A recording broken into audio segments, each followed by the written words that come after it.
В эфире новости, в студии Кристина Якупова. Здравствуйте.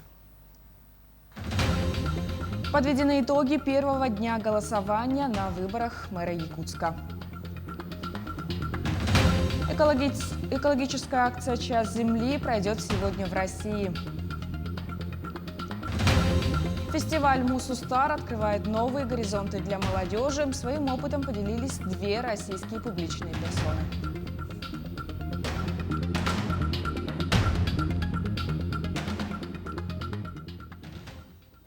В первый день голосования на выборах мэра Якутска приняло участие более 20 тысяч человек. В помещении участковой избирательной комиссии свой голос отдали 19 271 человек. Вне помещения, то есть на дому, приняло участие 1215 избирателей. Явка на выборах составила 10,3%. Напомню, голосование будет проходить 3 дня и завершится в 20 часов 28 марта. Много у нас заявок поступило от избирателей, которые по состоянию здоровья, там, в силу инвалидности или по другим уважительным причинам, ну, например, если люди изолировались, болеют, заявки поступили. Итоги выборов главы города Якутска будут подведены 28 числа после 20 часов, потому что некоторые недопонимают, они думают, что каждый день мы будем подводить итоги. Нет, сейчас идет просто голосование, а подведение итогов уже по самой процедуре выборов — это в последний день, после 20 часов вскроются ящики, и мы узнаем, кто стал главой нашего города по итогам голосования избирателей. Сейчас участковая избирательная комиссия осуществляет процедуру перемещения бюллетеней в сейф-пакеты, которые будут храниться на участке. 26 случаев коронавирусной инфекции выявили в Якутии за минувшие сутки. На Якутск приходится 15 случаев. По 2 инфицированных в Вилюйском, Горном, Тампонском, Усть-Алданском и Чурапчинском районах. А в Мегино-Кангаласском районе выявлен 1 случай. За сутки лаборатории республики провели 1738 исследований. В Алданском и Кобяйском районах Якутии обнаружены фрагменты ракеты-носителя «Союз-2-1Б», стартовавшего с космодрома «Восточный». В результате облетов найдены бак окислителя, торовый бак и фрагмент створки головного обтекателя, сообщает Минэкологии региона. Рабочие группы, состоящие из сотрудников Минэкологии, химлаборатории Хабаровский и спасателей, сегодня продолжили мониторинг. В ходе визуального осмотра с вертолета найдены 3 фрагмента. После пусковой облет, район падения с отбором проб на мониторинговых точках и поиском фрагментов отделяющихся частей продолжится до 5 апреля, говорится в сообщении. Экологическая акция «Час земли» стартует в России сегодня. Традиционно миллионы людей по всему миру выключают свет и бытовые электроприборы, а десятки тысяч известных зданий и достопримечательностей гасят свою подсветку в знак неравнодушия к будущему планеты. Начнется акция с 20 часов 30 минут по московскому времени. Отмечу, что она 2-й год подряд пройдет в онлайн-режиме из-за пандемии. В акции традиционно участвуют 2 миллиарда человек из более чем 180 стран. В России она проходит с 2009 года.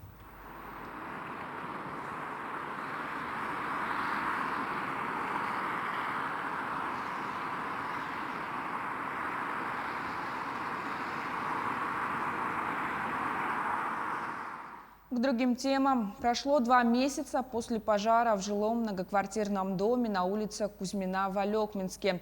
Елена Фаст узнала, как сегодня живут люди, которые в тот день остались без крова над головой. Все дальше отдаляет календарь от события, которое произошло 21 января – пожар в многоквартирном жилом доме. Сейчас Надежда Дмитриевна с супругом обживаются на новом месте. Комнатка преобразилась в уютную квартирку. Кот Борис освоился в новом жилье. Его вместе с собакой выносили из пожара первыми. Животных, котенка первым делом, документы забрали и котенка с собакой. Собака, потому что еще беременная была. Быстренько. Да, документы и животных и выскочили. И потом уже муж по мелочи. Холодильник пожарники вытащили, стиральную машинку они вытащили. Муж схватил микроволновку и телевизор. Успели, да? Да, вот это. В здании, которое экстренно отремонтировали, тепло. За дверями слышится гул телевизоров. Большинство жильцов на работе. Здесь 12 комнат, за каждой дверью своя жизнь. Здесь Оксана, здесь дедушка. И там два тоже дедушки. два дедушки, ага. И здесь типа Алина. 50-градусный мороз, люди остались без крыши над головой. Администрацией города было принято решение восстановить пустующее бесхозное здание для временного проживания людей, пострадавших при пожаре. Благодаря оперативным и слаженным действиям работников жилищно-коммунального хозяйства под руководством Солдатова Сергея Вячеславовича было запущено тепло в кратчайшие сроки. Работниками службы эксплуатации городского хозяйства был произведен ремонт общежития. В здании всего 12 комнат, которые были заселены жильцами в течение месяца после трагедии. Жильцы благодарны литмичанам, ведь большинство остались после пожара совершенно без всего. Начинать с нуля было бы очень сложно. Ликменчане откликнулись на чрезвычайное происшествие и оказали посильную помощь, предоставляя бытовую технику, продукты питания и одежду. Елена Фаст, Максим Копылов, Алекминск. Двигаемся далее. В Якутске завершаются последние приготовления к молодежному фестивалю «Мусустар». Он пройдет уже сегодня. Площадки фестиваля соберут свыше 150 тысяч человек. На главной из них побывал наш корреспондент Петр Васильев.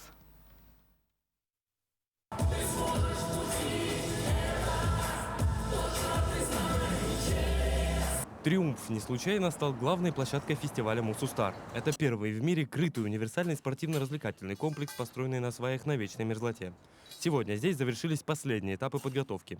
Монтаж оставшихся декораций и генеральные прогоны всех творческих номеров. Поскольку фестиваль будет ежегодным, то у нас в том числе к каждому треку и к постановке подключены все ребята из Якутии. Поэтому в следующем году у вас уже будет своя команда, но сейчас у нас более 100 человек трудятся. Помимо главной сцены, на этажах «Триумфа» расположились различные тематические площадки.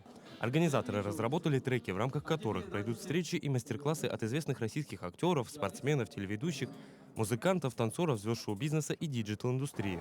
Там же молодые люди смогут презентовать свои проекты и получить оценку от мировых экспертов по каждому из направлений. Не забыты и действующие ограничения. Мероприятие пройдет с соблюдением всех необходимых санитарных требований.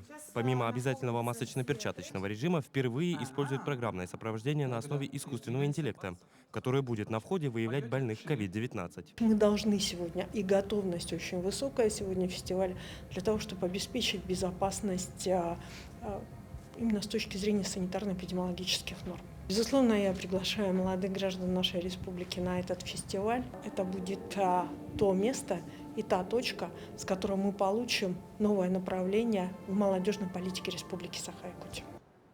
30 тонн звука, света, декораций и техники – все это приготовили организаторы фестиваля «Мусустар», который пройдет уже в эту субботу, 27 марта, в Центре спортивной подготовки «Триумф». Помимо этого, зрителя все еще есть чем удивить. Для него подготовили лазерное шоу, шоу дронов и, конечно же, грандиозный фейерверк. За всем этим можно будет наблюдать с 9:40 до 10 вечера. Организаторы отмечают, что шоу дронов в Якутии пройдет впервые. Удивит зрителей и лазерное мэппинг-шоу. С помощью 3D-технологий ЦСП «Триумф», где будут проходить основные мероприятия, украсят цветовыми проекциями. На фасаде здания покажут специально подготовленный контент, отображающий дух фестиваля. Подобную иллюминацию ранее включали только в крупных городах страны.